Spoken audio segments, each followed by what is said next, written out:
Yes, my your slide is visible. Okay, thank you very much. And so good morning, everyone. Uh, my name remains Titilope Bilo, and I have actually started the recording on the call. So I would like to crave your indulgence for the recording. So yes, last week, I think last week there was a way last week went. We didn't do, or we couldn't. Yeah, we tried, uh, but because of a lot of things, like we started late and the day was already fast spent.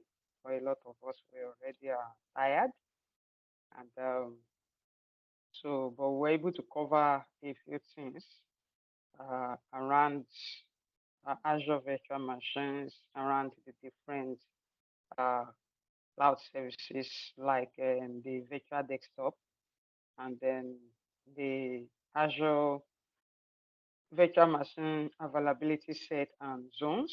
And then this week, we are going to continue from storage. Um, I'm hoping to be able to cover this as quickly as possible this week because we are actually behind schedule.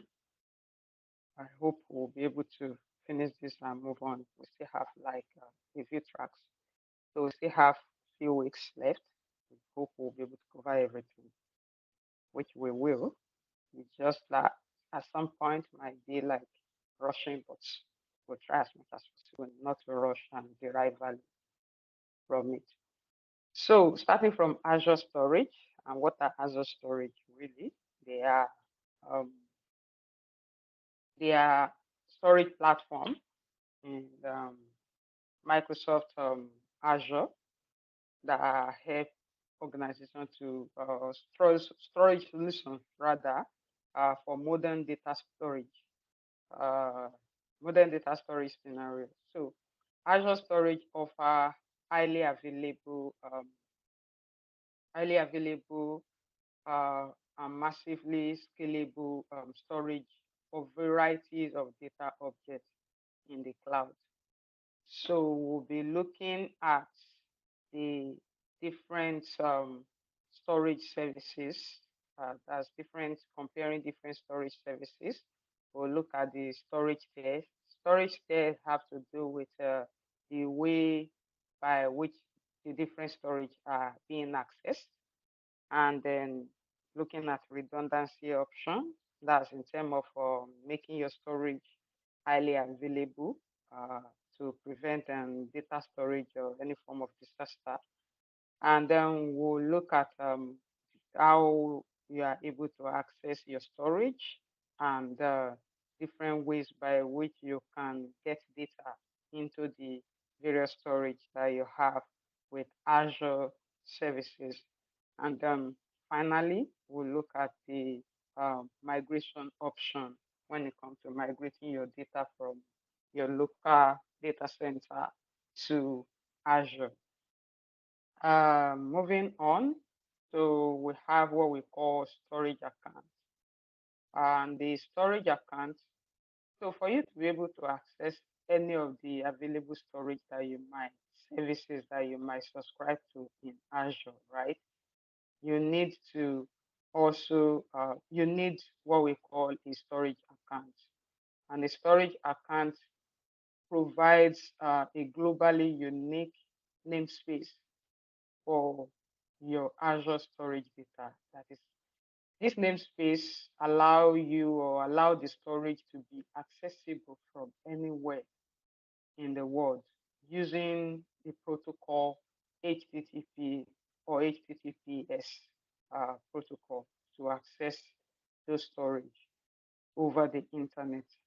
And then data in this storage is usually secure and then it's usually highly available uh, um, for every customer that have them.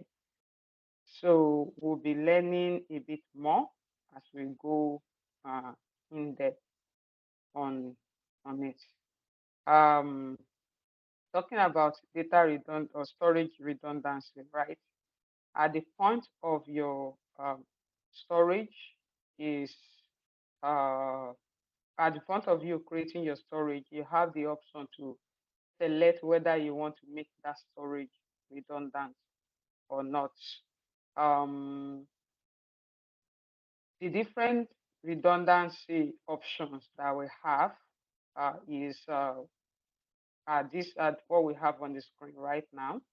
One of it, or the first one, or the most basic one, is what it calls a locally redundant storage (LRS). So this storage is available, allow you this, or you can select the storage within a single data center, majorly in the primary region. And in terms of when we talk of durability, we talk of it has to do with also the SLAs that goes along with the type of redundancy that you select for your storage. Have the 11 nines, then for this locally redundant storage. And then you have zone redundant storage. Uh, Zone redundant storage are storage that that you are able to create or enable that span across three availability zones in the primary region. Recall when we talk about region that we said you can have multiple data centers. You have multiple zones within a region, and in a zone, you can have multiple data centers in a zone. So the zone redundant allow you to span your storage across three availability zones within the primary region. And then the third one on the list is geo-redundant storage, which is GRS. Uh, Geo-redundant storage is also a storage redundancy that you can create within a single data center in the primary zone and in the secondary zone. Sorry, secondary, primary region and secondary region. So, which means in a region, when you create your storage, a copy of that storage or another storage that is writing at the same time, data is writing at the same time to it, can be created in another region. So you have gone outside of a single region now, spanning to another region. So if anything happens within to the primary, to the entire primary region, you have the secondary region to continue to serve you. And then finally, we have the geo zone redundant storage. So this allows you to be able to span, just like the zone redundant storage. This is now spanning across three um, three availability zones within the primary region and a single data center in the secondary region. In the primary region, your storage service will be available in three zones in the primary region, plus in a single data center in your secondary region. So that's those are the various storage redundancy uh, that are available in Azure. So moving on, we have different type of storage services. And the storage services, one of it is what we call Azure Blob. It's container storage. Container storage is actually the blob storage. And then blob storage is Microsoft Object Storage solution for the cloud, really. It is optimized for storing massive amount of data of majorly unstructured data. And when we talk of unstructured data, they are data that does not adhere to a particular data model or definition. Such data can be text or binary data. So when we talk of structured and unstructured data, you'll be looking at databases, kind of. Databases are relational data that allow you to store your data in form of rows and tables, right? So any data that cannot be stored in a row or a table that cannot have such standard, they are called unstructured data. And the type of data includes text data and binary data. Then there's a second data storage or storage type in Azure, which is called disk storage. Disk storage provides disk majorly for your virtual machine. So an Azure disk storage is referred to as managed disk. Managed disk.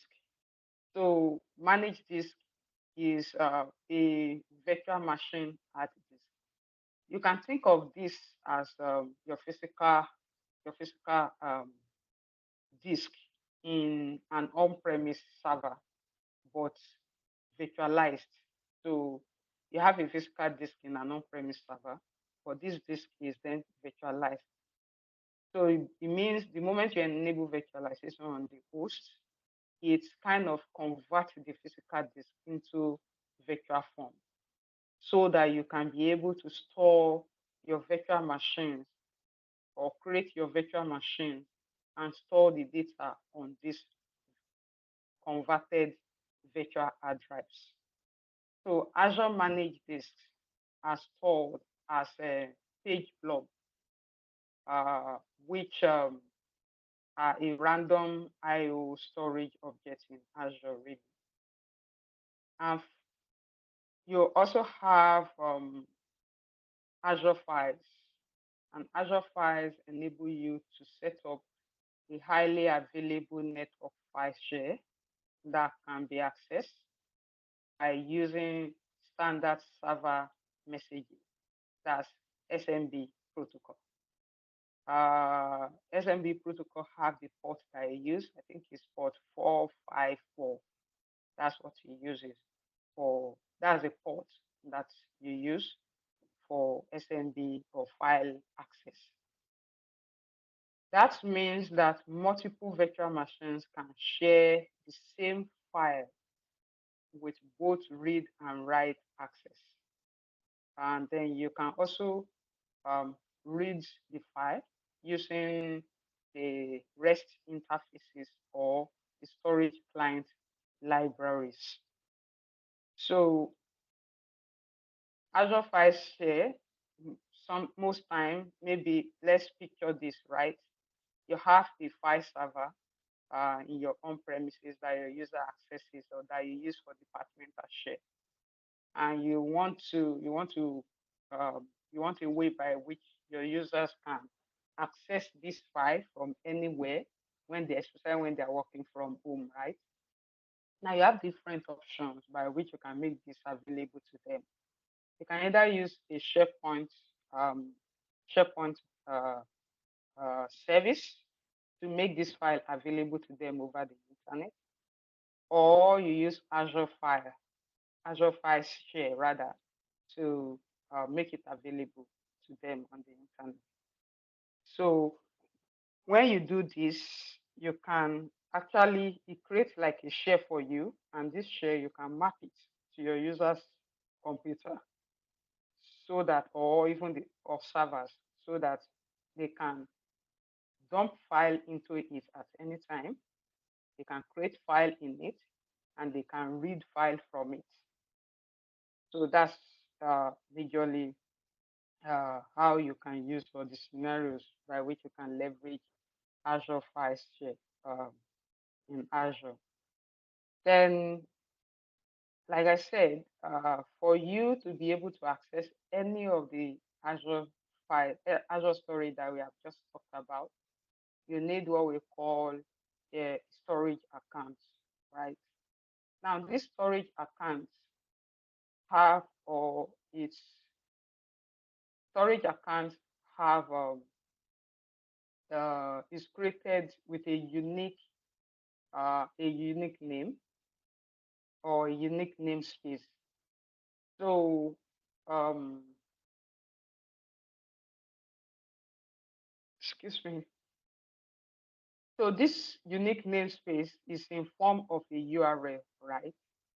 And every object, the fact that you can access it, on the internet means it have a URL that you are using to access the storage. So every object you store in the Azure storage has a URL.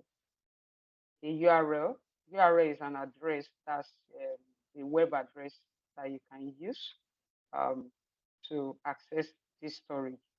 Now, the combination of the storage of the account name, when you create the storage and you are creating storage account, you need to give it a name. This name must be unique to every storage account that you are creating, not just with you, but unique across the entire Azure. So it must not be a name that somebody have used before. So anytime you are creating a name, you check whether that name has ever been used before by somebody. So if the name has been used before, you can't use it. So it means it must be unique. Yes. Was it a mistake? You're raising your hand, or you raised your hand. No, please, I have a question. Okay. All right. This the previous slide was storage types, and these are storage services. What's the difference? The storage types were three, and these storage services are five. Does it mean that the storage types are further broken down to give us the storage services? As Okay. in the storage So, services, are they found underneath these ones? That's what I'm asking. okay. That's actually what I'm trying to explain. Right. These are storage types. There are actually more storage types, but these are the main storage types, right? But this next slide is talking about storage service, is talking about endpoint really. Endpoint is a URL that you use or that is created for you for a particular service for you to be able to access it. So this is just these are endpoints. It's like tying a name to a public IP address that you can use to access a particular resource. So it's more of, let me say it like you're publishing a resource. And what does publishing mean? Publishing means you are making your resource available to the internet or outside of your local network to be accessed from outside of your local network. So for you to do that, you need to tie it to a public IP. And when you tie it to a public IP, you have to go to your DNS, that's your public DNS host, to go and create a record, either a DNS record or is a name record. So you might not want your users to be accessing that resource with IP address. They will have to struggle to remember the IP address or even go and type it down somewhere. Or you can create a name that is easy for them to remember, right?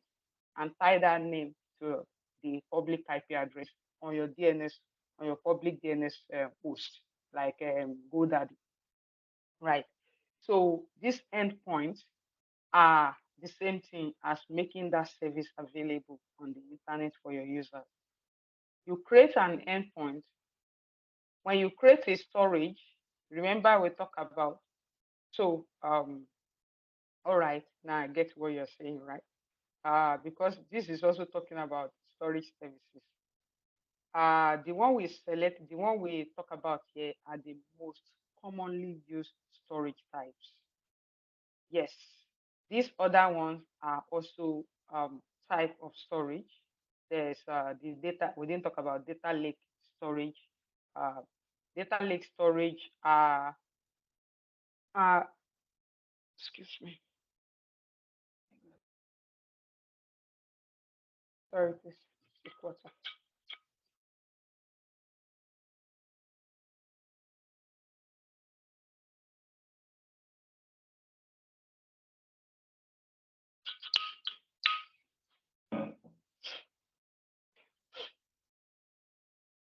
Okay.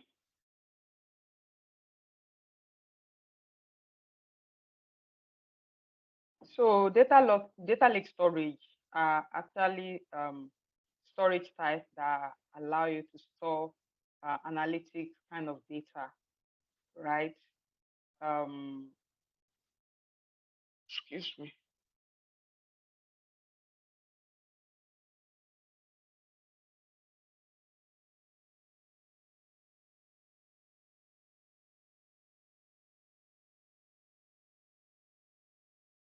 Okay. They are a kind of storage, or they are also yes, they are also blob storage, right? They are also blob storage, and um, they allow you to store big data. So when we talk of big data has to do with you bringing data. Majorly, it has to do with analytic data, right?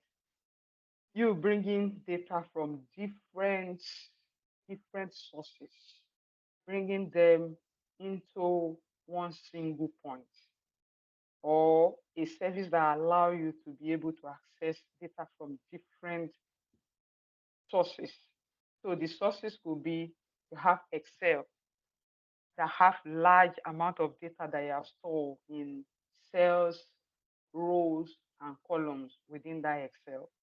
You have a website that collect data from people, and this data is stored somewhere, maybe a SQL database. Then you have SQL databases sitting down somewhere where you want to be able to analyze certain customer data. You have data in other type of databases that are sitting down somewhere, but you want a way by which you can bring all of those data to the same point or to a central location where you can access them, analyze them, and make informed business decision from those analysis results.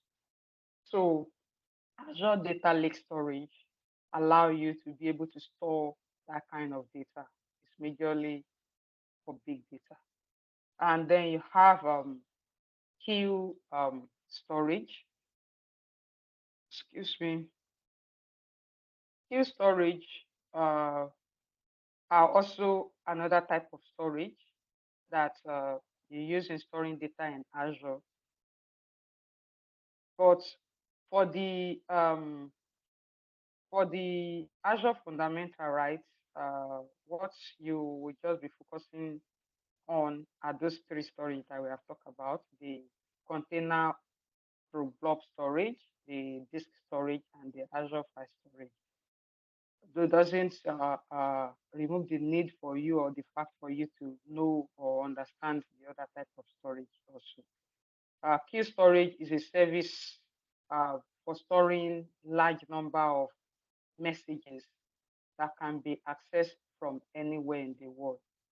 So they help to build flexible applications and separate functions for better durability across large workloads. So when application components are decoupled, right, they can scale independently. That they can grow to they can grow so large, or they can become so large very quickly. So you use queue storage for that. So what's this endpoint? For each of the storage type, you have this endpoint. For the blob storage, the endpoint that you'll be creating will always end with .blob.core.windows.net. So all the storage are ending with core.windows.net. Now the type of the storage now attached is a prefix to the core.windows.net. So now when you are creating the endpoint, you need a unique name for each of the endpoints you are creating. You are creating for blob storage. for instance, it will be maybe um, whatever name you call it, .blob, .core, .window, .net. Likewise for every other. So for file share, for instance, it might be a departmental share that you have created for the HR, for instance. So you can call it maybe HR share or human resources file blob core windows net. So this is what you'll be giving to your users, or you can even further do what we call create a CNAME to shorten the URL for your user to remember. So I don't know if I was able to answer your question for the storage types and the endpoint. Do you understand? Yes, please, I do. Thank you. So now let's talk about Azure tiers. Azure storage tiers. The storage tiers have to do majorly with how the storage are accessed, which the different tiers include. Um, it includes these three major tiers that we have displayed here, or that is on our before us. So storage tier really allow you to store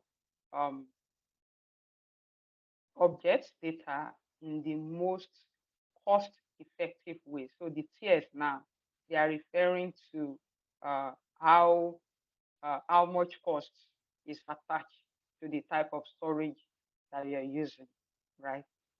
So the auth tier, the auth access tier has a higher storage cost, right, than the other tiers. And then, but it has, excuse me, sorry, I said it has the highest storage cost. This is because the type of storage, which is the auth storage tier, is majorly intended for data that is in active use or expected to be accessed. So you read and write from it very frequently.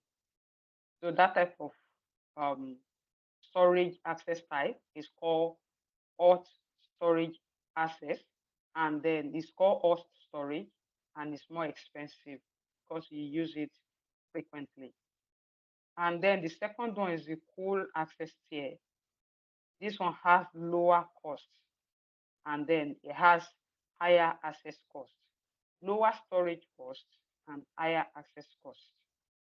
So for the auth tier, right, it has higher storage costs and lower access costs because you access it frequently and there are data that you use often. So you will have to pay for more storage in that aspect. But for cold storage tier, access tier, the cost of the storage is cheaper, while accessing the storage, the cost is higher compared to the hot storage tier. So this one is intended for data that will remain in the cool tier for at least 30 days, right? For at least 30 days. Then the third one is the archive tier. The archive access tier has the lowest storage cost. And then it has a higher data retrieval cost compared to the hot and cold.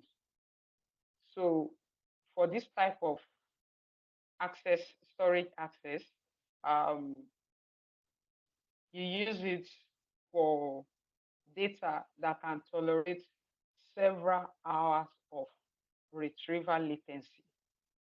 And it will remain in the archive for at least 180 days. That's a period of 6 months, right? So these are the different type of access tiers that you can have, and you can switch between the access tiers at any time. So if you currently have a code tier and there's a need for user to frequently now access what's in that code tier, you can switch it to auth tier.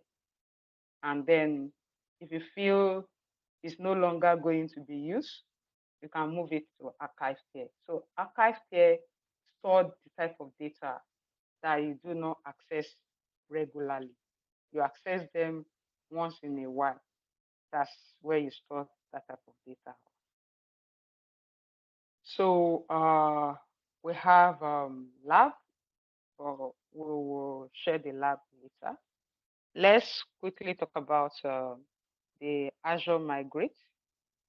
Azure Migrate really provides a simplified migration, modernization, and optimization service for Azure.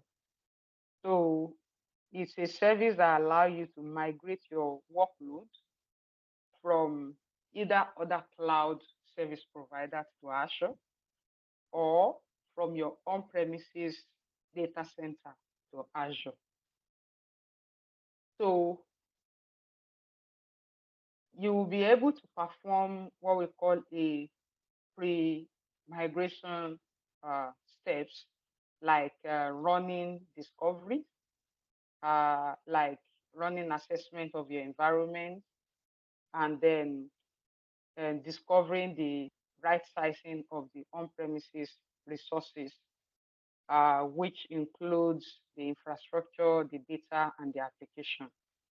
So when you run the Azure Migrate, right, what it does is it first do a discovery in sense of to discover the resources from the location you are scanning for. You discover the resources because it's a tool. You have to install the tool, right? You have to install it on the environment, within the environment on a VM. It's a VM rather that you need to download and spin up within the environment that you want to migrate the data from. It will access that environment, discover all the servers, the applications that you have, and then it will tell you if those applications are support migration, or if not, if they don't. Then it will also tell you if they support migration, right? The size of the virtual machines that they will be using based on what they are currently using on-prem. It will give you that recommendation as well. So what Azure Migrate do for you is providing a unified migration platform. That's a single portal to where you can start, run, and track your migration to Azure. Then you also provide a range of tools for integration with other Azure services. And then you can also integrate it with other software independent vendors. So if they have product offerings within Azure that has been published to Azure for customers to purchase, you can integrate it with it and use to do migration of your on-premise workload to such Azure Marketplace service as well. Then it allow you to access, migrate, and modernize the data. So the hub, when you do the what exactly is it accessing? Like I said, it access your servers. If you have an application, access those applications, and then it access the databases as well.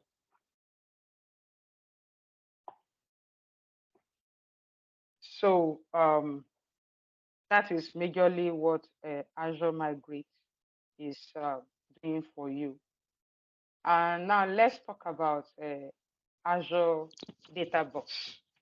So Azure Data Box is Actually, it has to do with migration as well. And then it's a cloud solution that allow you to send terabytes of data in and out of Azure, right? In a quick, inexpensive, and then reliable way. So with Azure Data Box, you can transfer data, or your data is transferred securely. And then this is accelerated by shipping you a proprietary data box storage devices. So take for instance, if you have this level of data, uh, uh, more than 80 terabytes of data in your environment that you need to migrate to Azure, running that over the internet is going to be a kind of killer, meaning you will pay a lot to the ISP, your internet service provider, for the data to move from your on-premise environment or data center to Azure. And likewise, if in the future you decide not to continue with Azure, right, you need to be able to migrate your data out of Azure environment as well.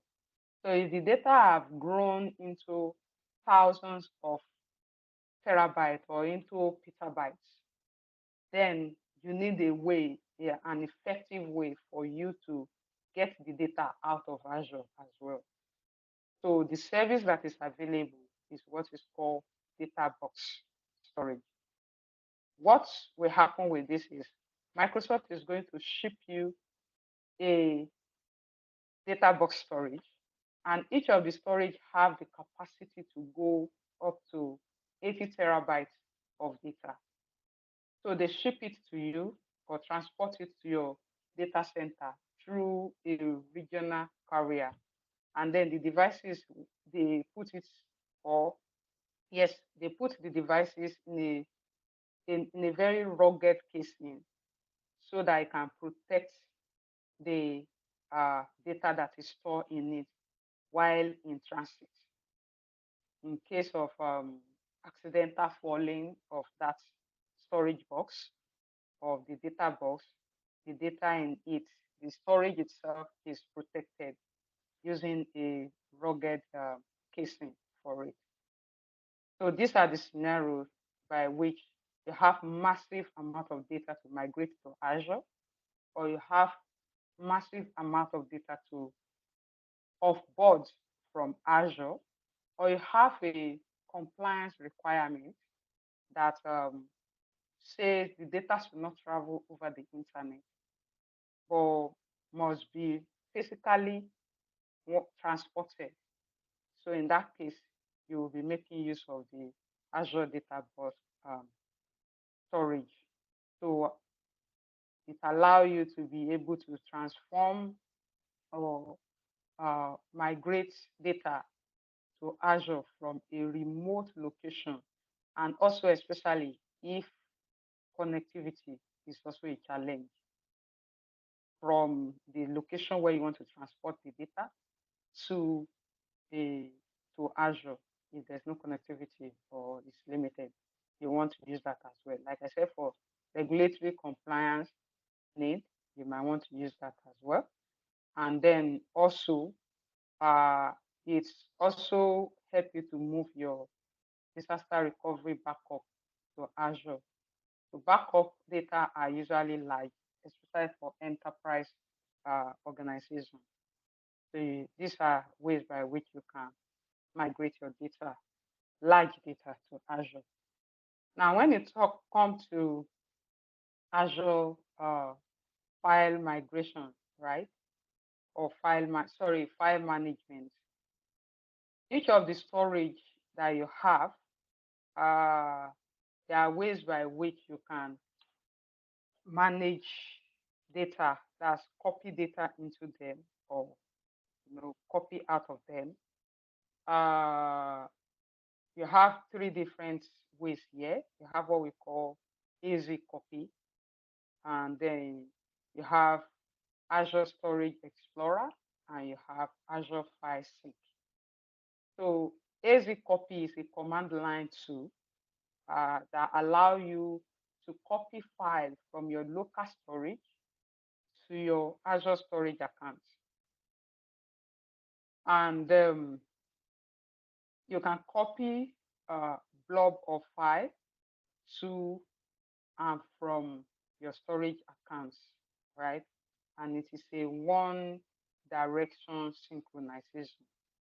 So when you're using AZ copy, you can only copy to one direction. You need to connect to that particular storage and copy data into it.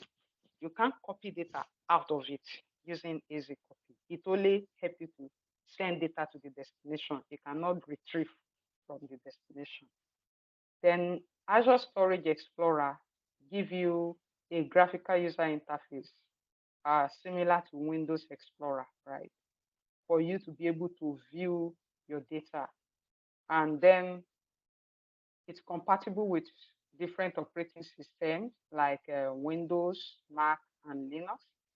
So it's a tool also that you install to be able to view the data. When you use AZ copy does not give you the interface. It only tell you the file has been copied to the destination. You don't see what is being copied. But for you to see that data that is being copied into your storage account, you need Azure Storage Explorer. So this Storage Explorer is the graphical user interface that you use in viewing the data that your AZ copy have copied to your storage account. And you can install the tool on different Windows different operating systems, and then it uses AZ copy to manage file operation. Like we said, AZ copy the file, or Azure Explorer help you to view the file that has been copied. Then you have Azure File Sync. File Sync synchronizes your Azure and on-premise file in a bi-directional manner. So if you have, this is useful majorly for if you have file share, like that's Azure File, that storage option, where you want to be able to, you have an on-premise server, right? Like we said the other time, an on-premise file server. And you want a situation whereby the files that your users are creating in Azure File Share, you want a situation whereby the file server is also aware or have a copy of those files.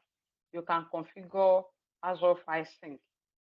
What it will do is when users that are on-prem are creating and saving files in the on-premises file share, it synchronizes those changes to Azure File.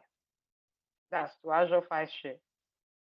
Likewise, when users who are working from home are creating files and saving files in Azure File Share, the AZ File Sync also synchronize those changes down to on-prem so that when they go to the office physically, they can continue working from the file server. So that's majorly what Azure File Share, File Sync does for us. So we're going to move quickly to identity, access, and security in Azure. So today, network perimeters, firewalls, and then physical access controls used to be or in the past rather,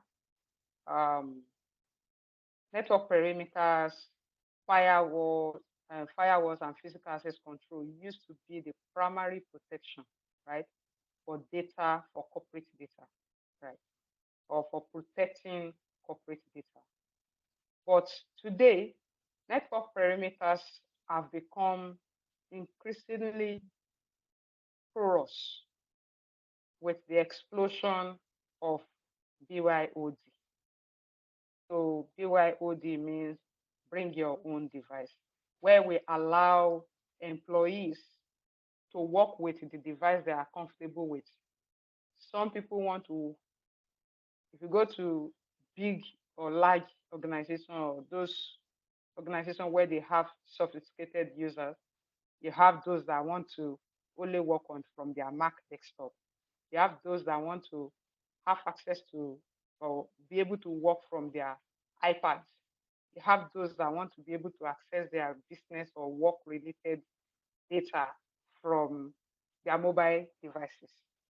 So this is how BYOD was born.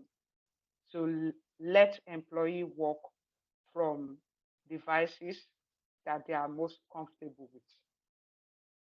So when they do that, it means there's a responsibility on you as an organization to protect the data from those devices that they are accessing your data from. So identity has become the new primary security boundary today. It's no longer perimeter firewall. Therefore, proper authentication and assignment of privileges is critical to maintaining control of this data. So in this, we are going to be looking at the Azure AD, that's Azure Active Directory, and ADDS, that's Azure ADDS. There are different varieties of Active Directory, right? There is the Azure AD, that's Azure Active Directory. There is the Azure Active Directory Domain Services, and there is the Windows Active Directory Domain Services. So the Windows Active Directory Domain Services is your on-premises identity management or identity server. While these other two, Azure Active Directory and Azure ADDS, are cloud identity services, which is part of the Microsoft Entra. Microsoft Entra is a new, it was just introduced with more features that go beyond just the Active Directory, right? Then we'll talk about the authentication method in Azure in terms of the single sign-on, the multi-factor authentication, passwordless authentication, and so on. We'll also look at external identities in Azure, and then the external identities have to do with what we call business to consumer and business to business identity option. We'll touch base with Azure AD conditional access, role-based access control, zero trust concepts, and then defense in-depth in-depth model in Azure. So wait, what's going on? Can you still see my screen?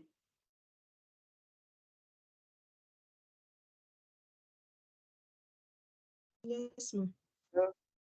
Okay. Looking strange from my end here. Okay.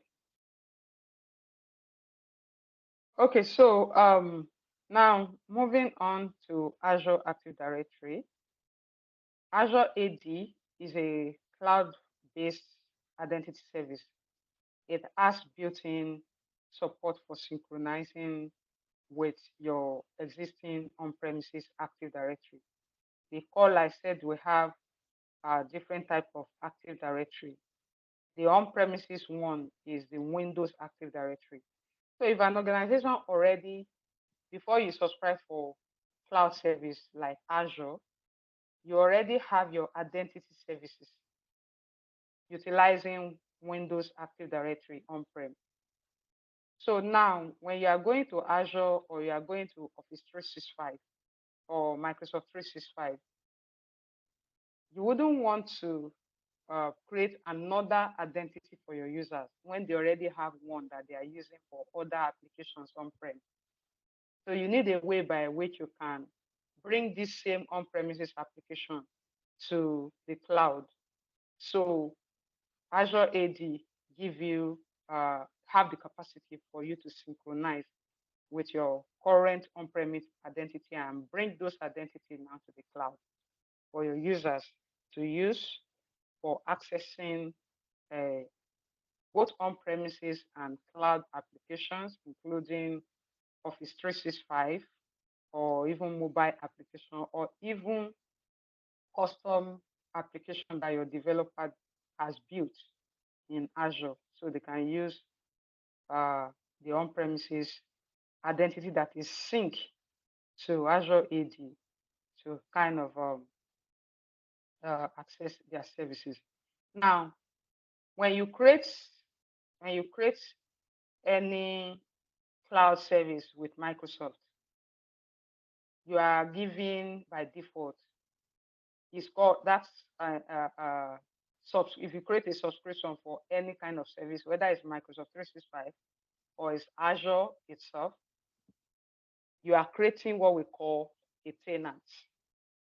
Now, these tenants come with a dedicated and trusted instance of its own Azure AD that allow you to be able to create and manage your users. So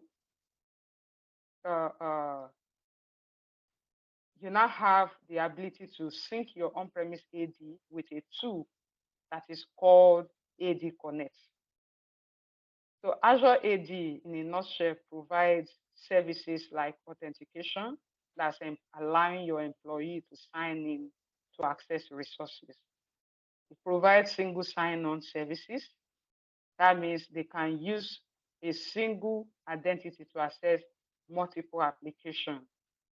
And then it also provides services like business to business identity option, and then business to consumer identity option, and also provide device management for your users.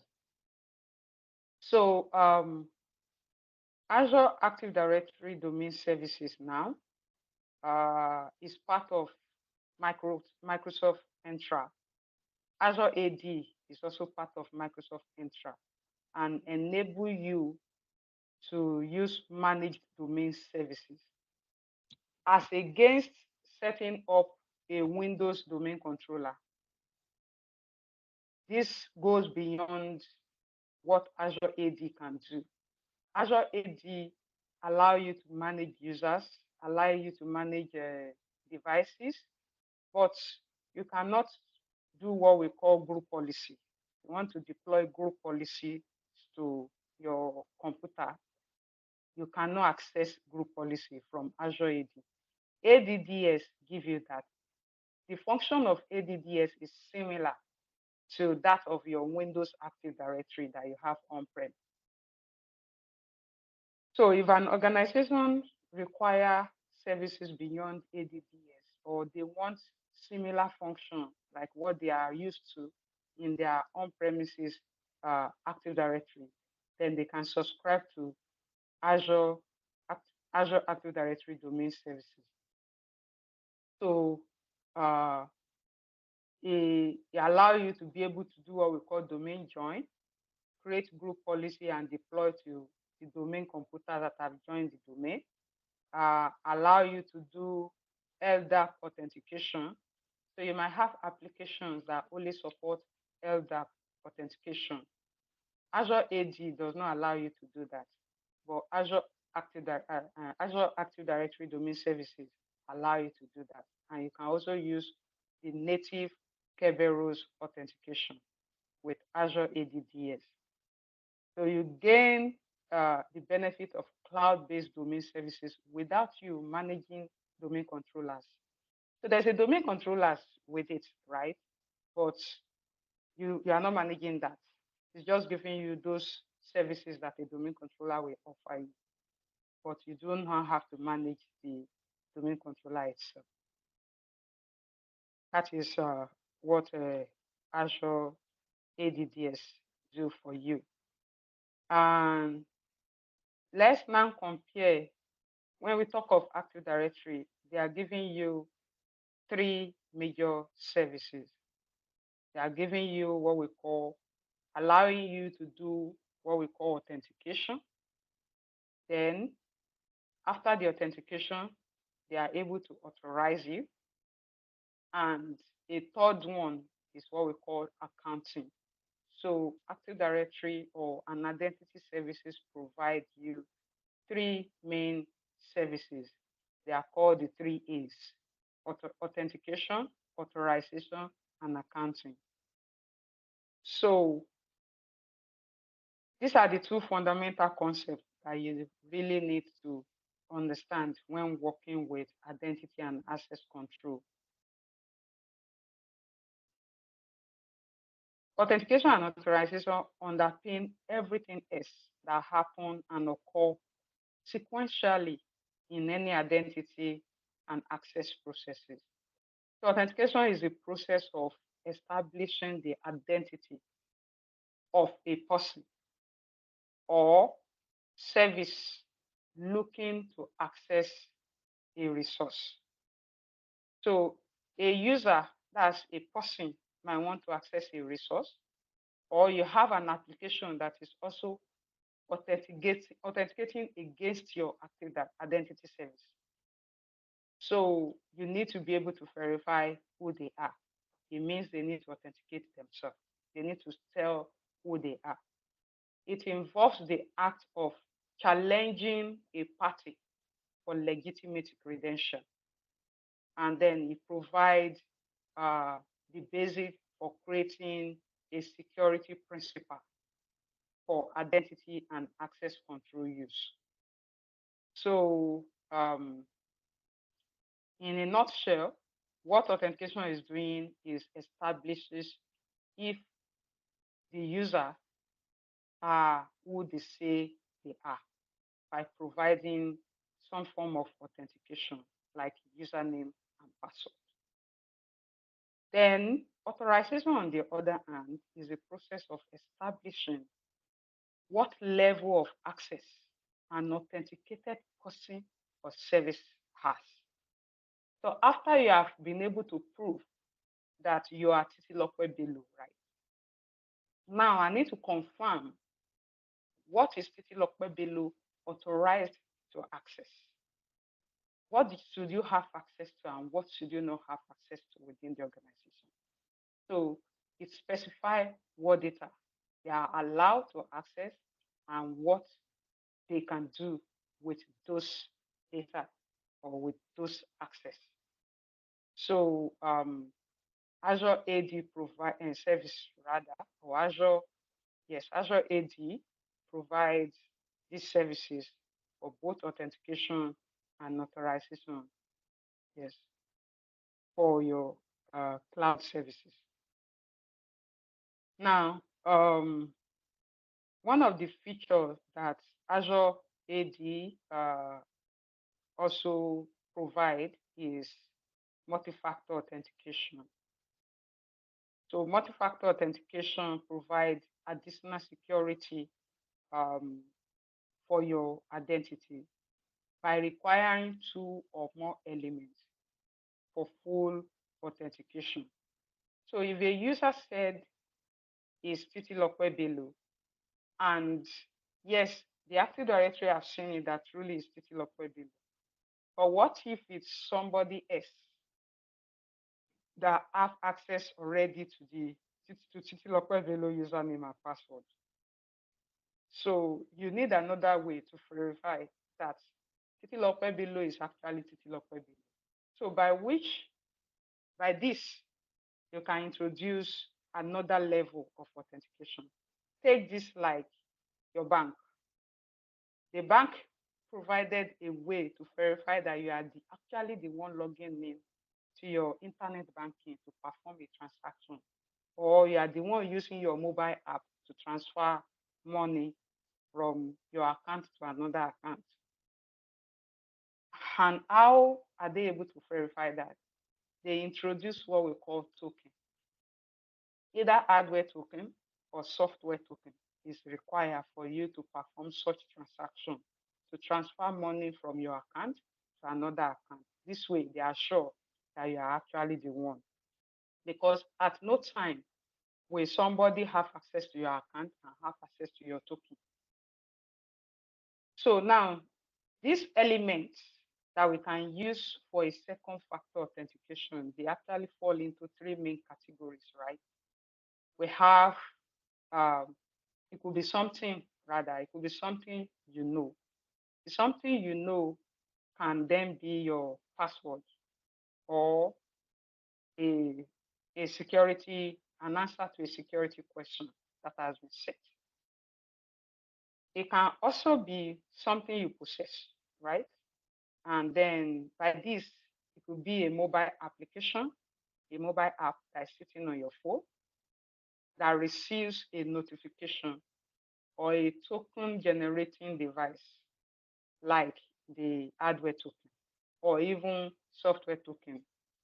There are some banks that allow software token. When you want to perform a transaction, you send a token to your phone in form of text message or to your email. Or you, if you have hardware, you have the option to use the hardware token. Just press the button on the hardware and it generates a 6-digit PIN for you that you use for this second factor. The third one is something you are. This something you are is typically some sort of biometric properties like a fingerprint or face scan, which is used in many mobile devices today. So, like I said, using MFA increases security of your identity by limiting the impact of credential exposure. So an attacker who has a user's password will also need to have possess or possession of their phone or their face in order to fully authenticate. So authentication with only a single factor verified is insufficient, and the attacker will be unable to use those credentials to authenticate. So the benefits it brings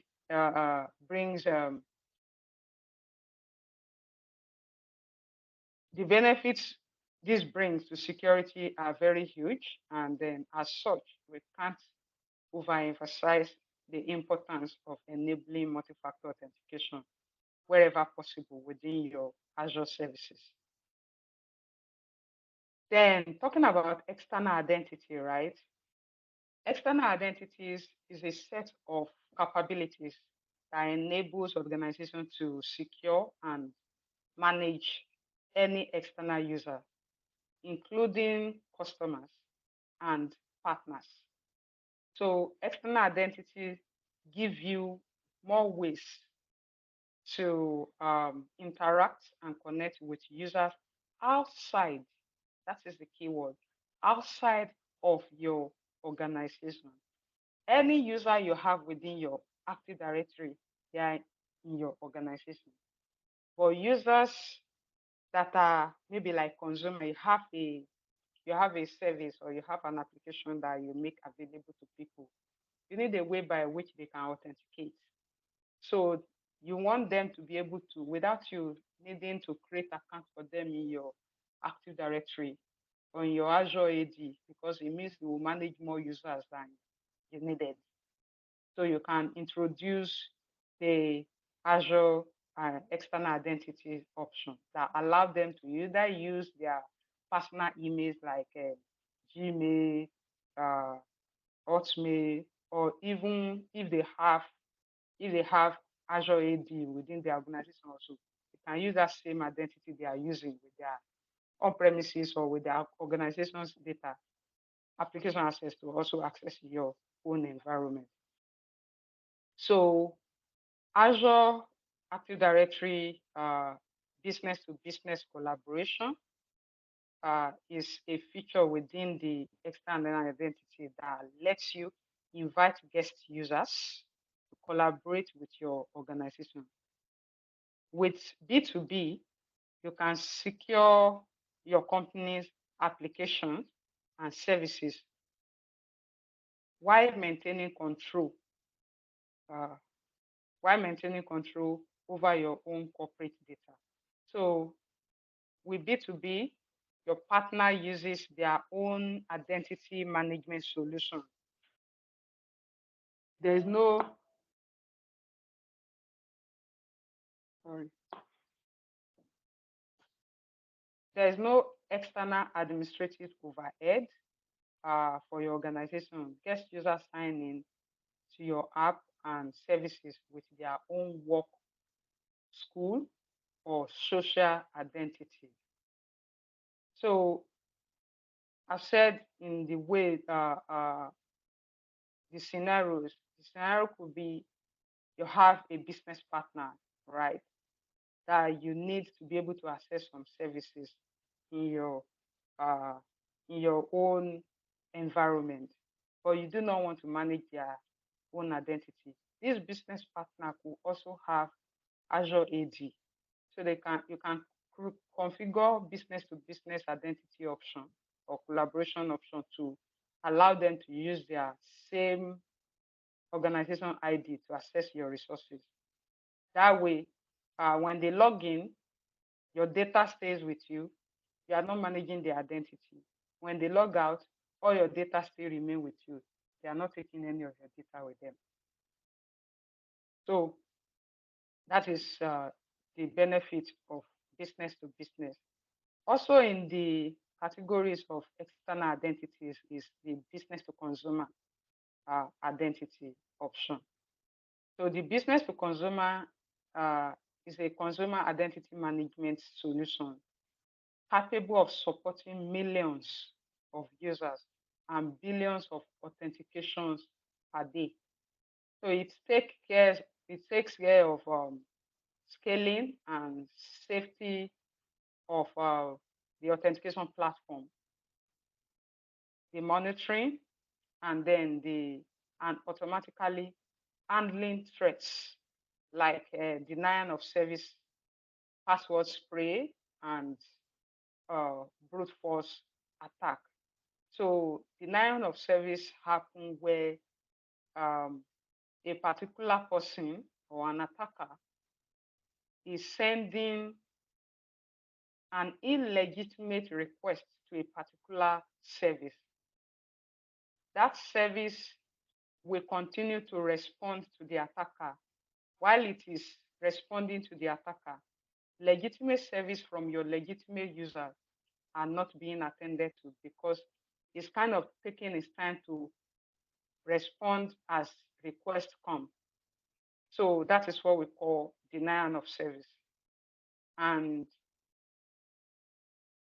using business to consumer identity option can help eliminate that. So the service allow you to customize and then control how users securely interact with your web, desktop, mobile, and single page applications. Users can sign up, they can sign in, they can reset their passwords, and they can edit their profile. And this business to consumer service implements a form of implement the Open ID Connect and then the OAuth protocol. That's what it uses.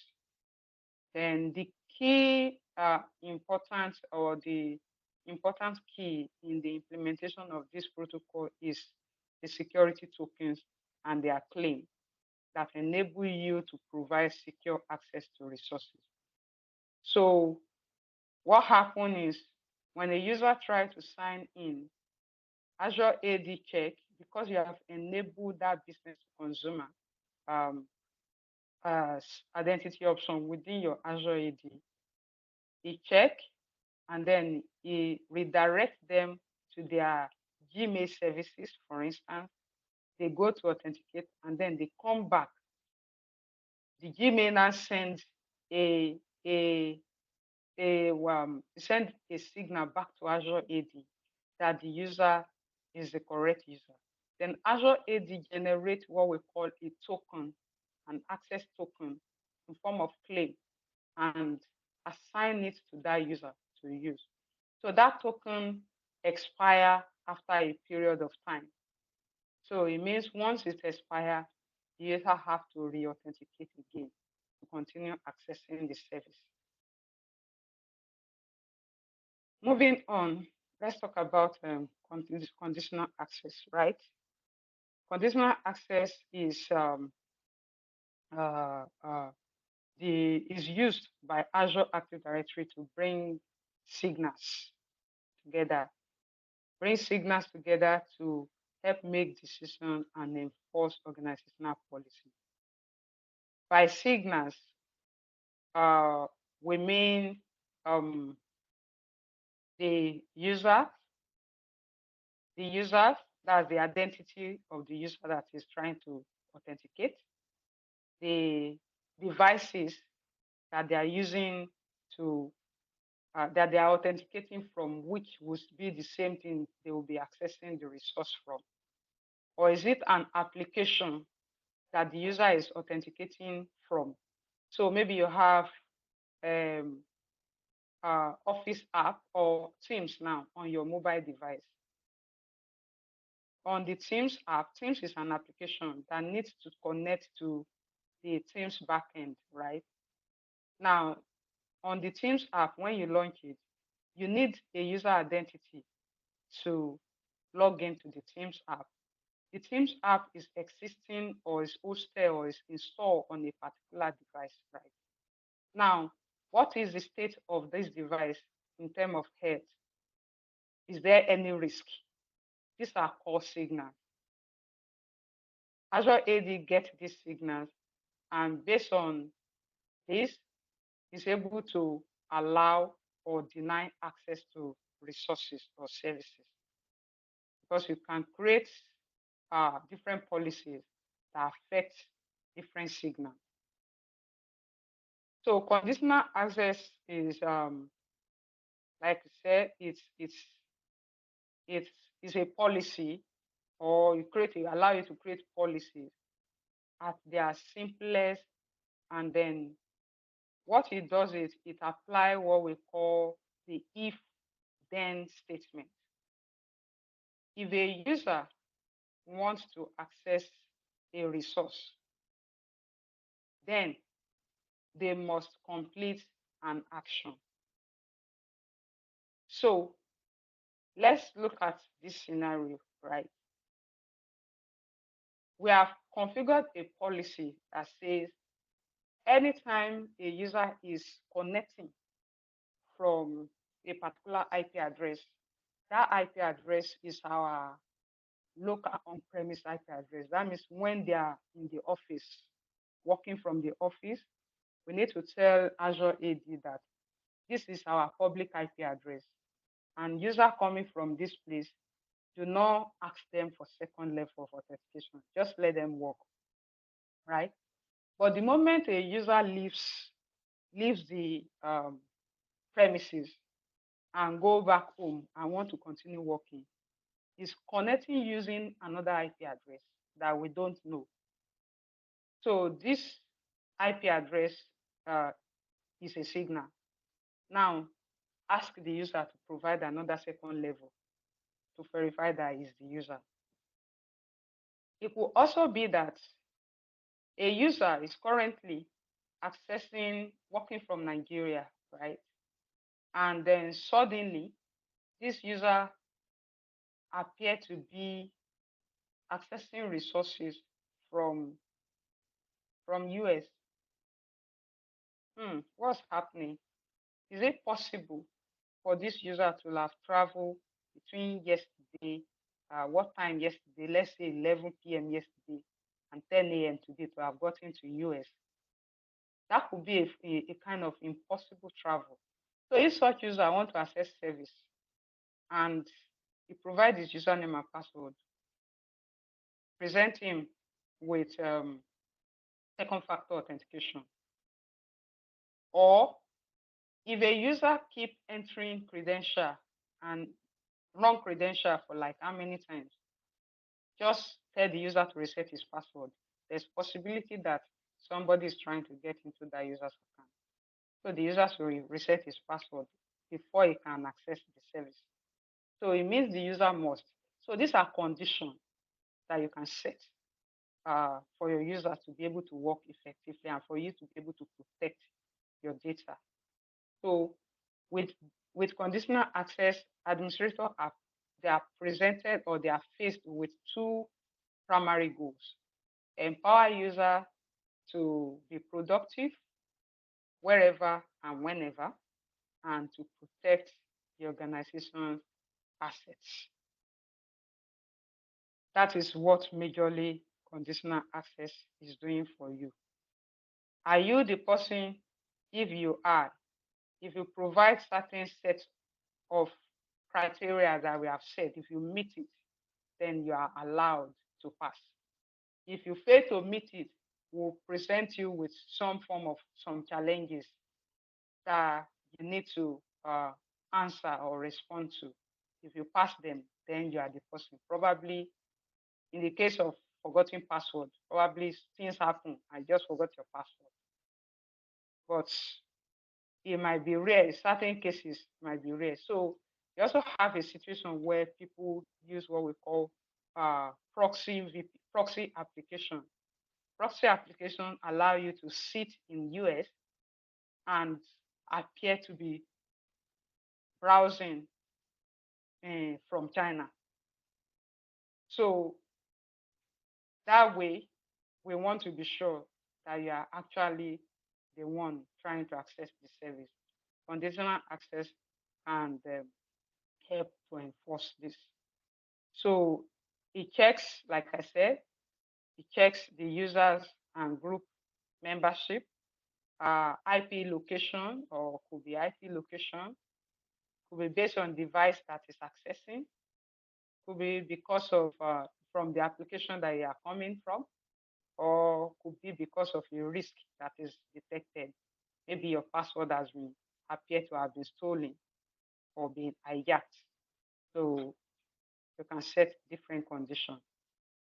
Now, let's talk about reducing the right or giving user just the right they need or just the amount of permission they need to do their work.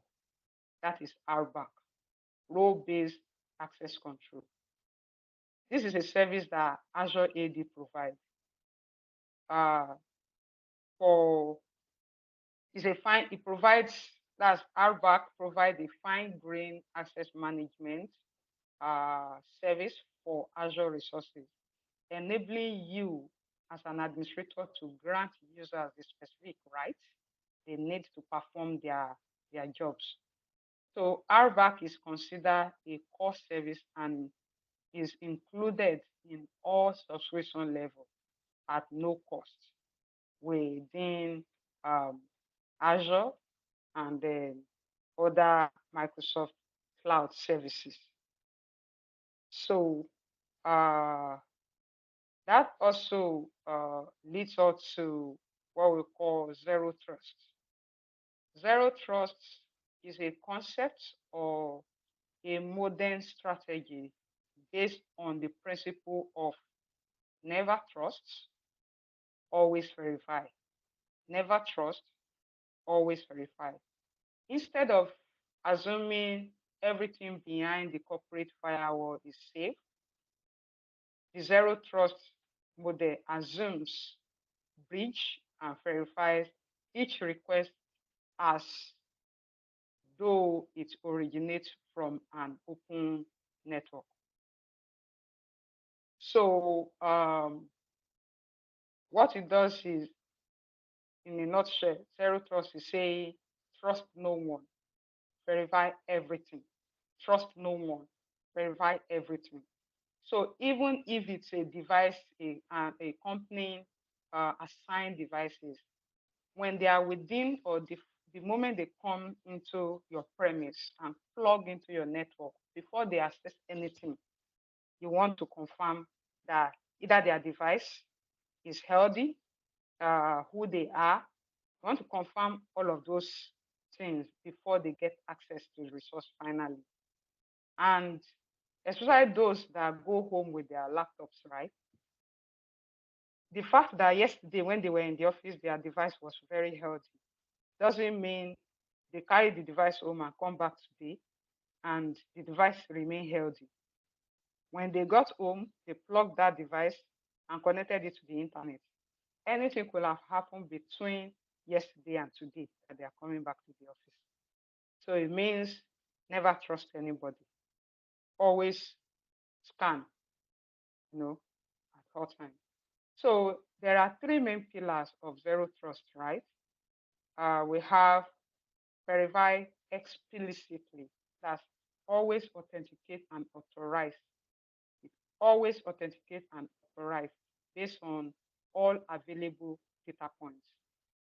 By data points, we mean user identity, location, device health, services or workload, data classification, and other anomalies. Then it also uses least privilege. Least privilege refers to giving user or limiting user access with what we call just in time or just enough access. Just in time or just enough access. This scenario is, let's paint this scenario. I have in the IT department, right? We have different team members, and the different team members also involve different level. So we'll have somebody who is a global administrator. That means that person have access to everything within the IT infrastructure. So if anything happens and they discover that is that global access that you know that is at fault, it means that person have to answer.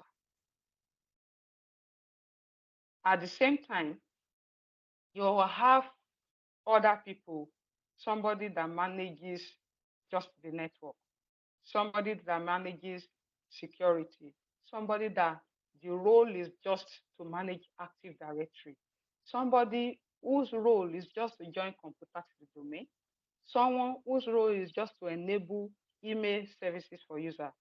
Those are different roles that require just the right amount of permission they need to carry out their work. So these are scenarios where you will apply just in time or just enough access to user.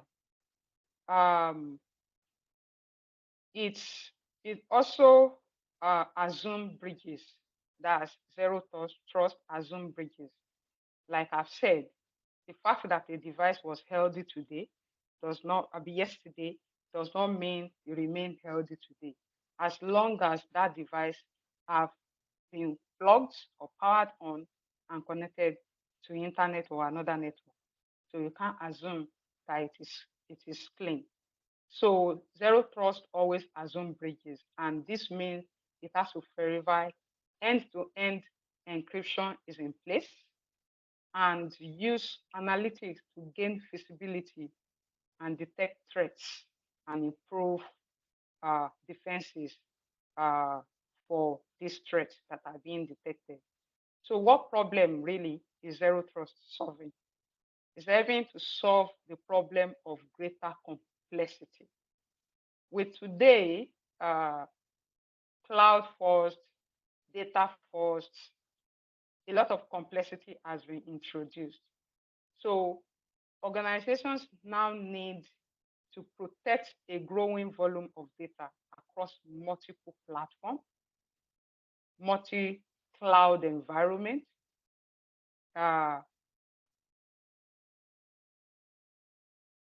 So multi-cloud environment, meaning you have cloud services or your data in multiple cloud services. So that's majorly what zero trust, the problem is solving. Risk, it's always also solving risk to data that have increased as more companies turn to hybrid work. And attack now today are becoming even more sophisticated.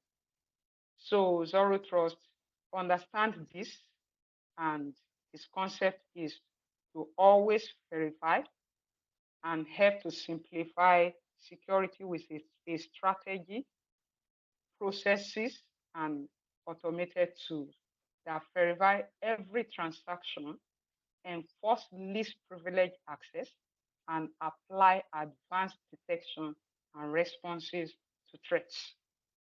That is, those are the problems that Zero Trust help to solve today. And another security feature under identity and access and security in Azure is what we call defense in-depth. Defense in-depth is a strategy that employs a series of mechanisms to slow the advance of an attack aimed at acquiring unauthorized access to information. So to simply put, it is a layered approach to securing computer systems. Just take it that way, a layered approach to securing a computer system, with each layer providing protection so that if one layer is breached or one layer is attacked, the subsequent layer is already in place to prevent further exposure. So Microsoft applies this layered approach to security, both in physical data centers and across Azure services, with the main objective of protecting and preventing information from being stolen by individuals who are not authorized to access it at any time. So let's picture this, right? Picture this as a set of concentric rings. Even with what we have, if we are to close up each of these pen, if we are to close up, this, form a ring, right? Close each of them up, form a ring. You notice by the time we complete the ring, the data sits right in the middle. This is the data that needs protection. So this approach removes reliance on any single layer of protection and acts to slow down an attack and provide alert telemetry that can be acted upon either automatically or manually, right? So if we have right here, we have the physical security. Physical security have to do with cameras, every access control that you put at the door before somebody enter into the data center, the cameras that view everything anyone is doing within the data center, who enters, who came out, at what time you can, that's physical security. If the physical security is breached, then before the person starts accessing the data, you need to provide some form of identity. And his identity must have authorized to access certain things. So now, if the physical security is breached, you go to the identity and access layer. At the identity and access layer, if the user provides even identity, and then there's another layer that is called perimeter. So the perimeter network, at the perimeter, you have majorly security devices like firewalls and other advanced cyber ransomware, cyber attack security devices or solutions that we also checked in before you move now to network. Now at the network, you have to create different network segments, create VLANs, create zones at the network level. Then when we come to compute now have to do with the hardware. And on this hardware, you have other security that you can put into place, like creating separating database, uh, the database servers from the web server from the there are three layers. There is the data, which is the database. There is the application, and then there is the middle tier. So you separate all of that as well. Then you also have security at the application level, right? And finally, the data. So before an attacker can get to the data, see the level of layers he needs to go through. So this is the approach that Microsoft employ in Azure. And finally, we need to look at the Microsoft Defender for Cloud. It's a unified infrastructure security management system that strengthens the security posture of your data center and provide advanced threat protection across your hybrid workload. So meaning across the cloud and across your on-premises data center. So Microsoft Defender for Cloud strengthens security posture. That's it assesses your environment and enables you to understand the status of your resources and whether they are secure, and also protect against threats by assessing your workloads and raises threat prevention recommendation. So Microsoft Cloud, when you have Azure, if you set up services, you can add the Defender for Cloud to it. What it does is it will do assessment of your services and give you certain recommendations that you can implement to further protect. So you can check now and say, probably the password you are using is weak, so you can't use it, you should change it. Or it tell you that somebody, some server from somewhere with some particular IP have been trying to access a particular resource in your data center. It's high time you change password, or it will tell you to enable multi-factor authentication for that resources or the account. Then it will identify high high high permission, or what I would like call it, account that should be protected. Like identify, okay, these are global administrator account. This account should be protected, and tells you you are not supposed to have maybe more than 3 global administrator accounts in your tenant. You're having multiple. So this means the credential of any of those global administrators could fall into the wrong hand. So you should reduce it. It will also tell you, oh, you have what we call direct access, direct assignment, access assignment or permission assignment to some users. You shouldn't assign direct permission. You should assign just-in-time permission, or you should use the privileged identity management solution of Azure AD to assign permissions to your user. So which means it tells you to go and assign permission to user. That permission will be given to the user for a period of time. Once that period elapses, the access is revoked automatically. So Defender for Cloud accesses your environment and give you such recommendation. Then it can also help to block malware attack. Like I said, if a resource is being, somebody is trying to access a particular resource, it give you alert and then give you a recommendation to further protect that resource, right? So that is all we have for this module. And in this particular module, we were able to access or review physical and management infrastructure of Azure. And then we review or talk about compute and network services. We talk about storage services, and finally, we were able to describe and then get familiar with the various identity, access, and security services that are available to us in Azure.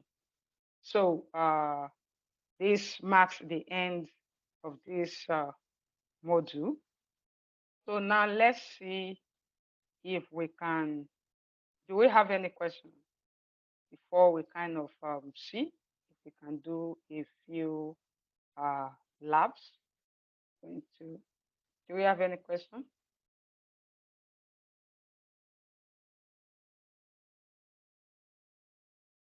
Okay, so I'm guessing no. So let's see, going to tear this down. Just stop sharing and stop sharing and reshare my screen.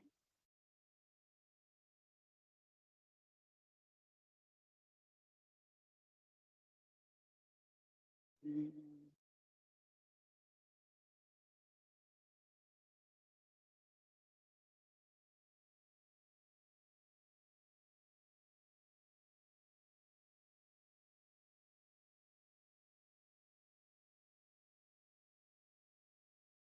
So here I'm going to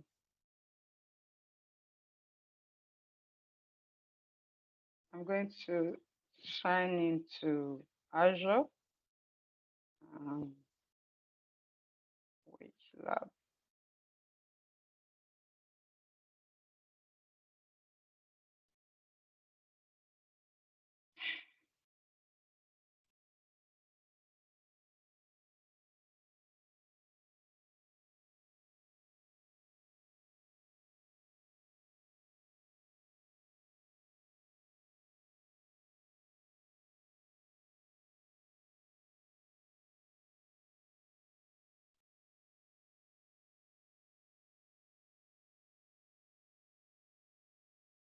So let me see.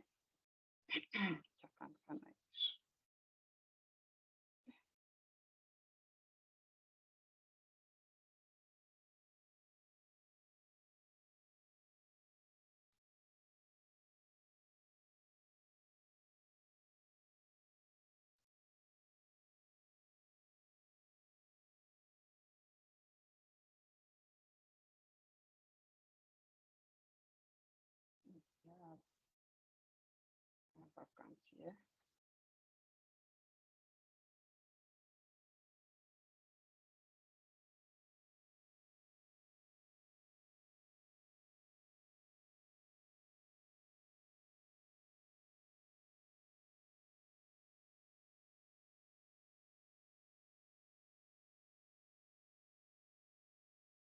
Yeah, Azure training.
Hmm,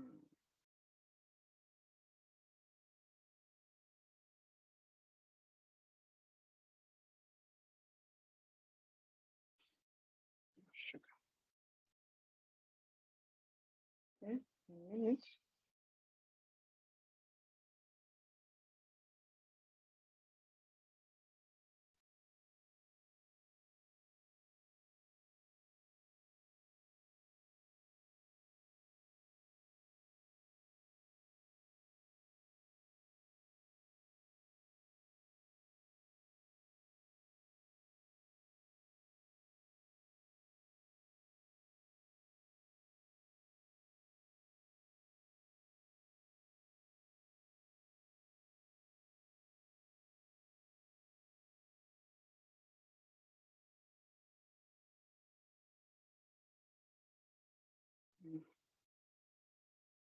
Okay. I think I'll have to, okay, change the screen.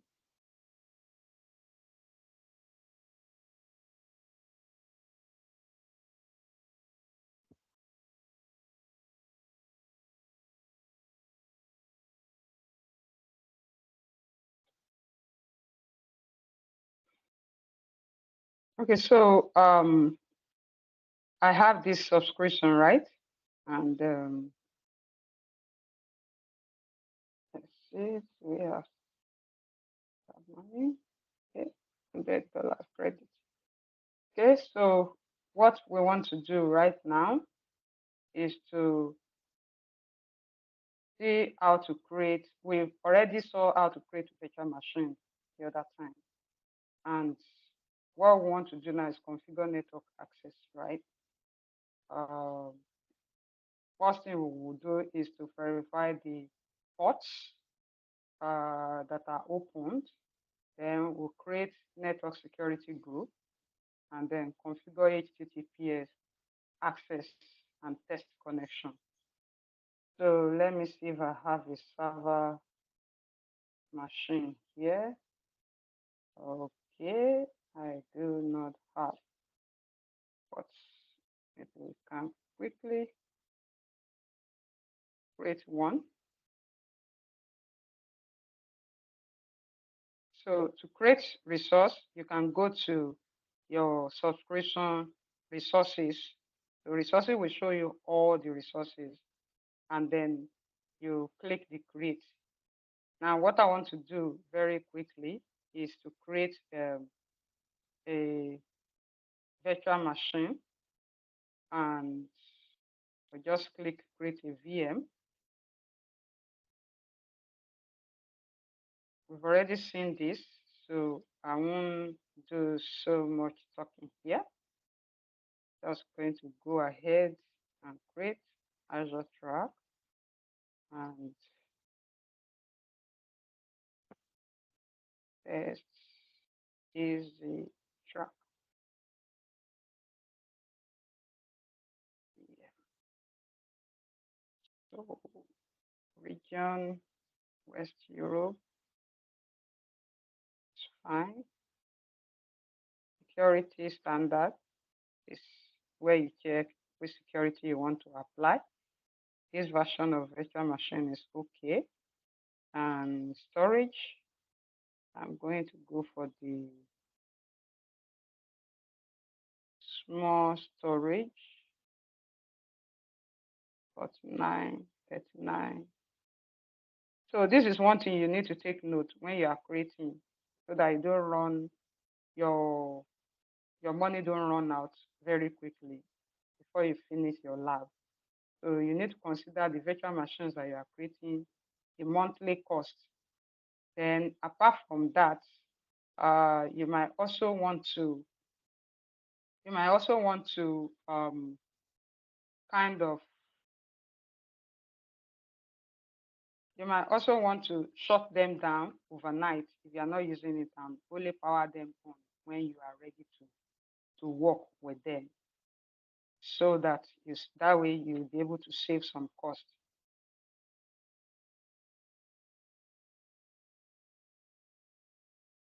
Okay, and then about this, I'm going to change, see what we talk about in terms of storage. When you are creating your storage, this is already picking local redundant storage, right? So I can pick others. This is zone redundant storage that we talk about. So depending on the type of redundancy you want to create. But what I want to create here is just a standard HDD storage. HDD is cheaper. For lab, is fine. For production, you want to use SSD. So just to, because I only have 100K, right? $100. So I'm picking standard storage, standard HDD, and locally redundant storage. Then If you pick any other type of storage, then availability redundancy, then you can select this option. For this, it's not available. It's only available for this virtual machine. It's not available for it. And you can add other disk to it. So if you want to create a new disk, this is where you add the disk. Now this is disk storage. Remember, this is going to be attached to a virtual machine. So it is disk storage.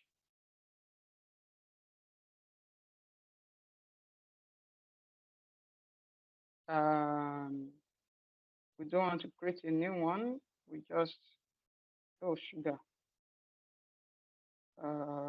Again,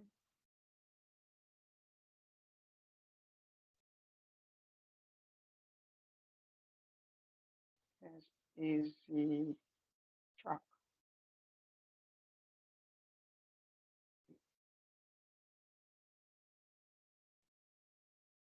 UK short. Let's see the cost there. And cheaper. No.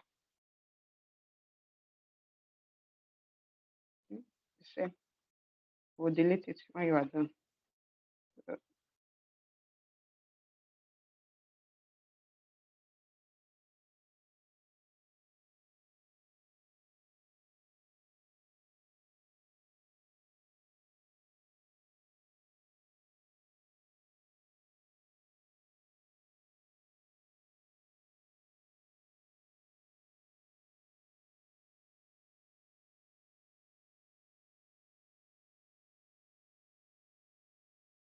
So networking, for instance, if you have created, if you want to create a VM that are in the same subnet, the same network, then you need to have created a virtual network.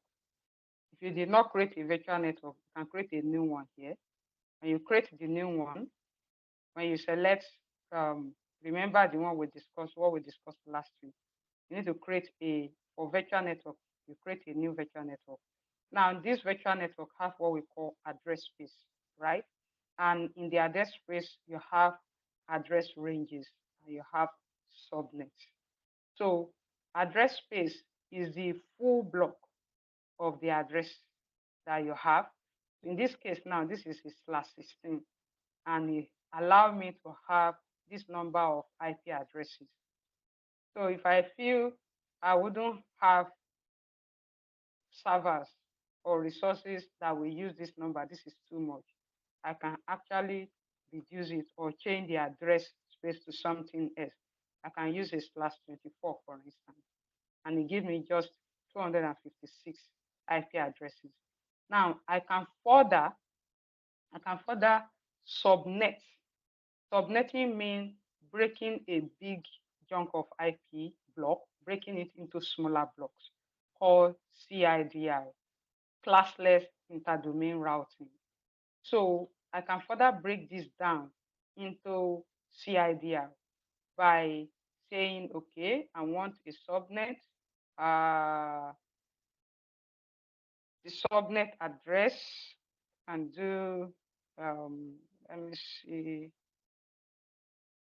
subnet name. I can do app, for instance, address range, and I do 10 dot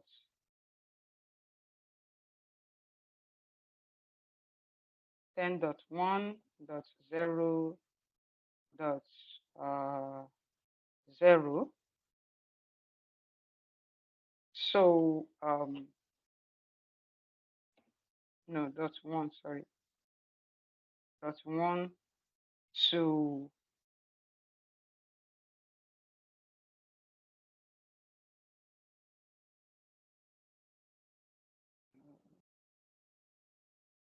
this to 10 dot, it said 32.1.0. Let me see, 31. Right.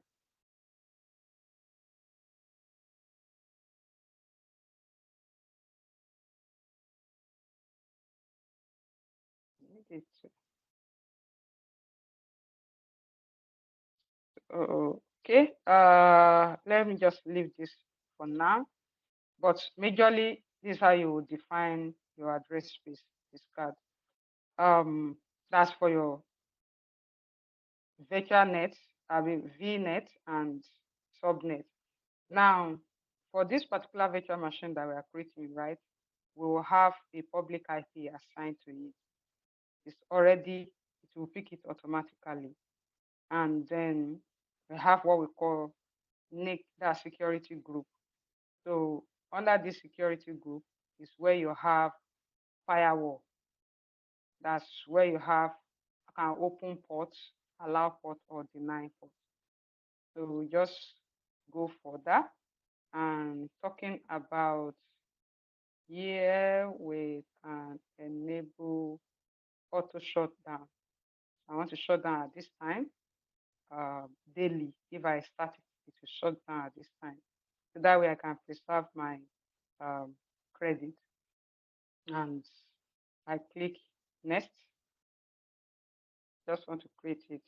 Time has gone. I know we have overspent our time, but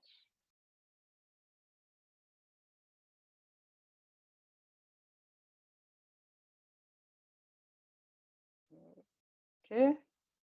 So we can create.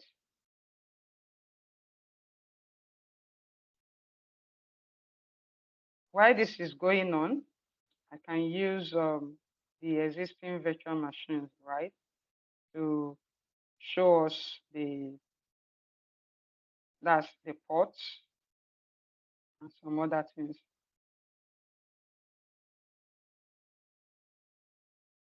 Back to the subscription, go to resources, and I have a VM here. This VM is a Windows 10, so I'll click on the VM. What we want to do is to verify the current open ports, right? The current open port. To see that, we need to go to network. So under networking is where we'll be able to see network security group. See, this is our NSG, network security group, for this virtual machine. And this virtual machine have the following ports open. Port RDP port 3389, and is allowing connection from virtual net to virtual net, and it's also allowing connectivity from Azure load balancer. And below this rule is what we call deny all rule. So every specific rule must be above. You shouldn't have allow all rule. If you have allow all rule, it means it will allow anything before you get deny what you don't want it to have, what you don't want it to allow. So there's always a deny all rule at the bottom, and the rule is applied from top to bottom. You check the first one when you want to access the resource. You check the first one. If that port is open, once you hit that, it doesn't process any other rule.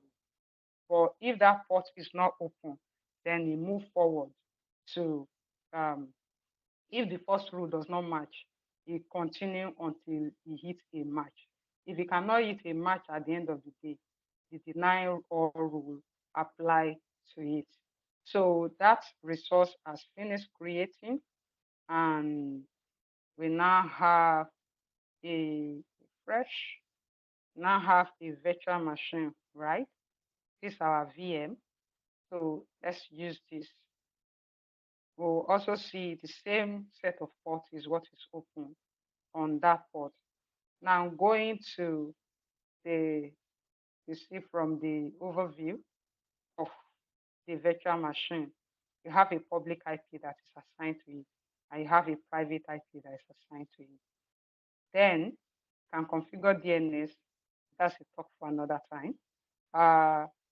Now let's see the networking. The port, the default port that we allow open is also port 80. I'm sorry, port 3389. So let's say we have a web server on this virtual machine now, what we can quickly do is to connect to the VM, connect to it with RDP because we have that port open already. And connect, we'll be using this. So just checking what's enabled. We'll be using this. Okay. Open. Okay. So here I need to supply my username and password. Because it's a local machine, it's not joined to any domain yet. So I need to use this format. The dot means any domain, then the username and my password.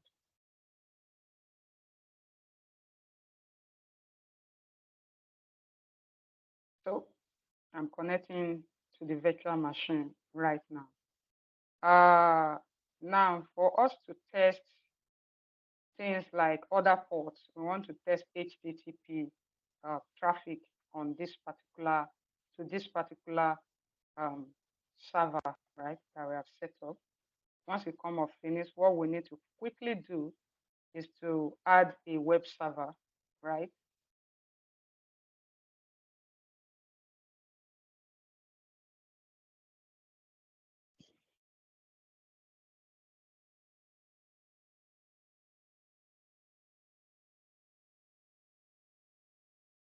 Okay, I hope you be fast enough because of the VM size that we use. This is internet, not again. Okay, so that's my internet. Now, let's say we've installed IIS on this particular server and we want to allow access from outside to be able to access it. That's going to browser and hitting HTTP or HTTPS, the virtual machine name, and that's we will have to come here. By default, that port is not open as we can see. We have to come and add ports to it, and we need to put the port above. So it has to be a number before 300, or at least a number before any of this number. So coming from where, the source from anywhere on the internet, we want to be able to hit it. Source port range can be anything, but destination is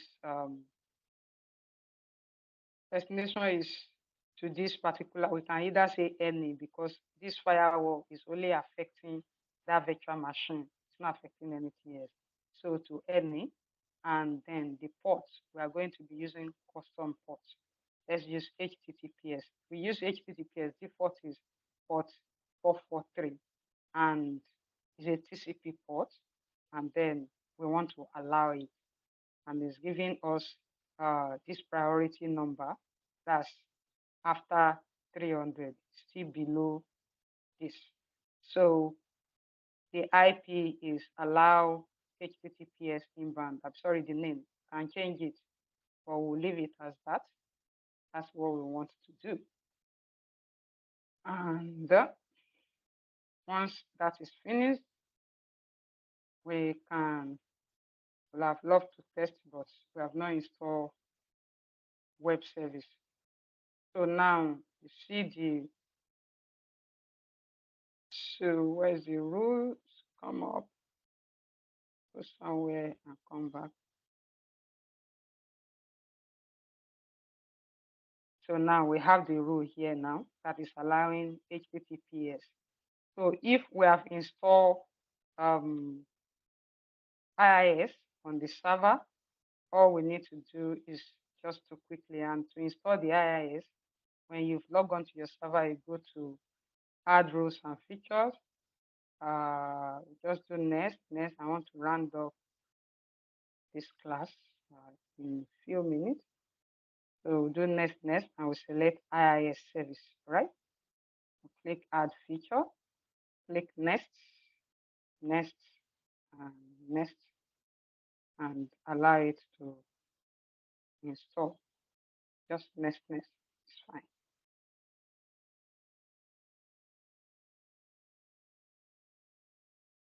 So while the installation is going on, we have been able to verify the ports. We have created a security group and configure, under security group that is already created. We have configured port 8443. We're supposed to configure port 80, but we've configured port 443. So once we finish, we are supposed to be able to test access by just going to our browser and by going to our browser and typing https forward slash the name of the server here is what's our name?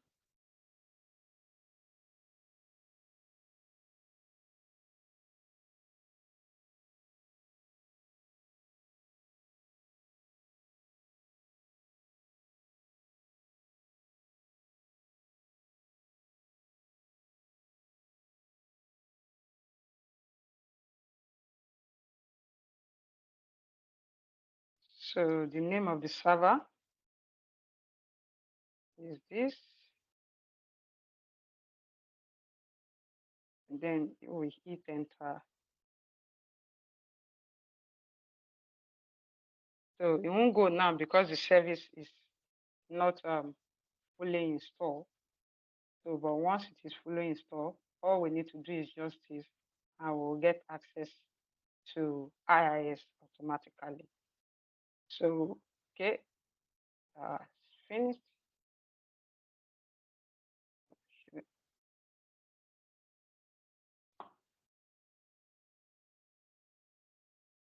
Okay, so if name is not going, let's just quickly use the IP. Is this public IP?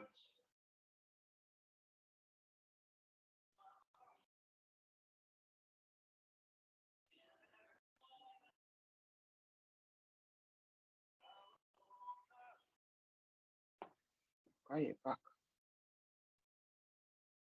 Okay, so this is not network.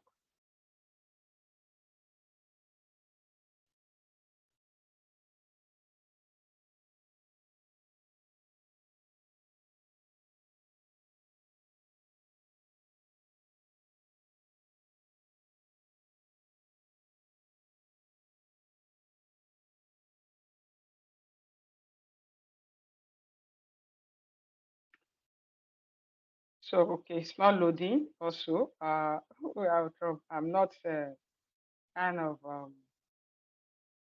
to check this now, but on this machine itself, to be able to hit the server,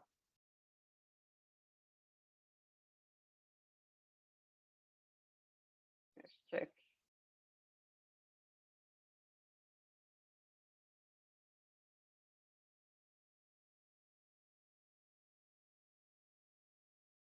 Oh, I don't think you guys can see my screen.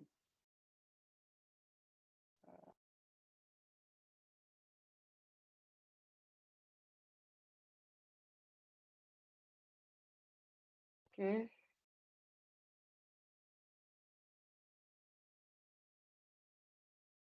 Okay, all right. My internet self is going and coming, so I think it's automatically saying it's time. Call it a day. So that will be all for today. I'm going to drop right immediately the lab for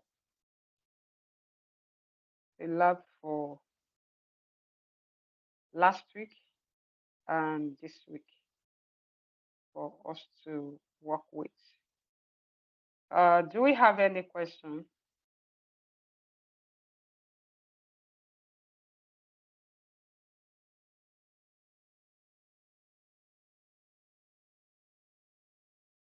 Are we still there?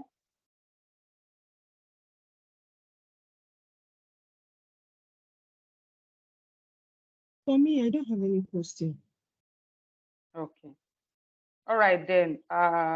Thank you very, very much for your patience and then being in the class today.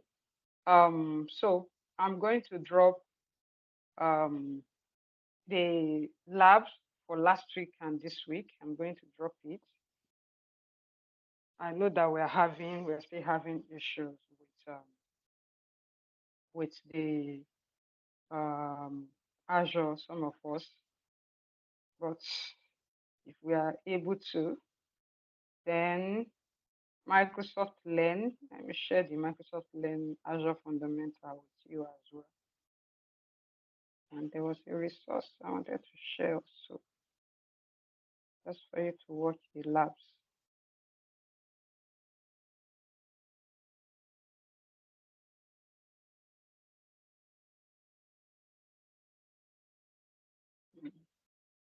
Have this YouTube resource is very good as well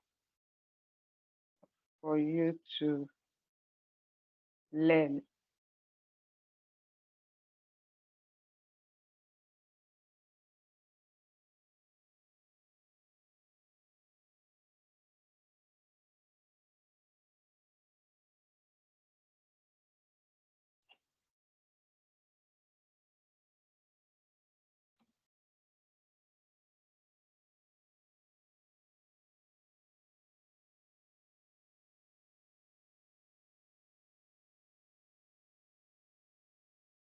Lab series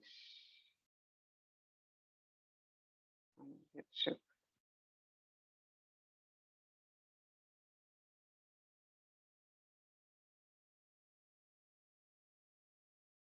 And Microsoft Learn resources.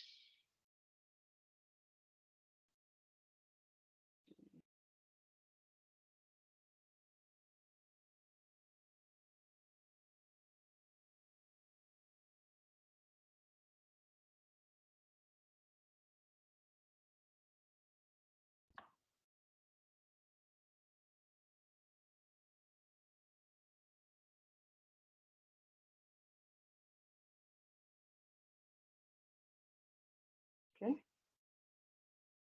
so we have is the 900.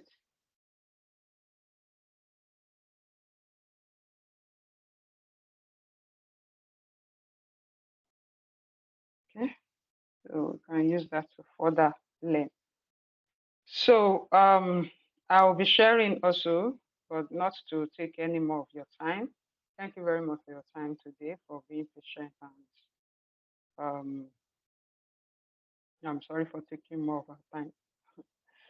Okay, so if there's no question, I would like to release all of us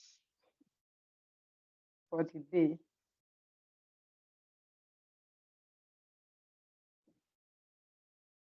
All right, ma. Thank you so much, ma. Thank you.